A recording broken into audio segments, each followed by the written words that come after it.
புறம்போக்கு நாய். அவ காசுக்காகவும் பேருக்காகவும் என்ன வேணா செய்யற நாய். அந்த நாய் எங்க இந்த சாண்ட்ரா விட்டு ஆக்டிங் யாராவது தயவு செஞ்சு பார்த்தீங்களா பார்க்கலையா? அவள் பிரஜின் வந்தப்போ போனப்போ ஒரு அழுக. அப்புறம் அவன் ரிட்டர்ன் வந்ததுக்கப்புறம் வந்துட்டான் அப்படின்னு தெரிஞ்சதுக்கப்புறம் விழுந்த மயக்கம். அதுக்கப்புறம் அவள் ஒரு சண்டை போட்டுட்டு வெளியில் போய் படுக்கிறதாகட்டும், சண்டை போட்டதாகட்டும், oh my god, it's was over acting. She was Julie version 2.0. அந்த வெர்ஷனை தான் நாங்கள் இங்கே பார்த்தோம். அந்த ஜூலியெல்லாம் நம்ம லாஸ்ட்டு அந்த சீசனை அடித்து துரத்துனோம்.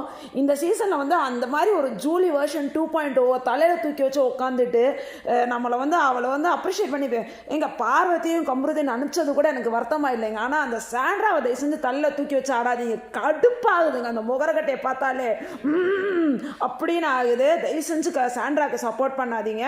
பாரு கம்ருதீன் போனாவது பரவாயில்ல, பட் சாண்ட்ராக்கு நோ சப்போர்ட்.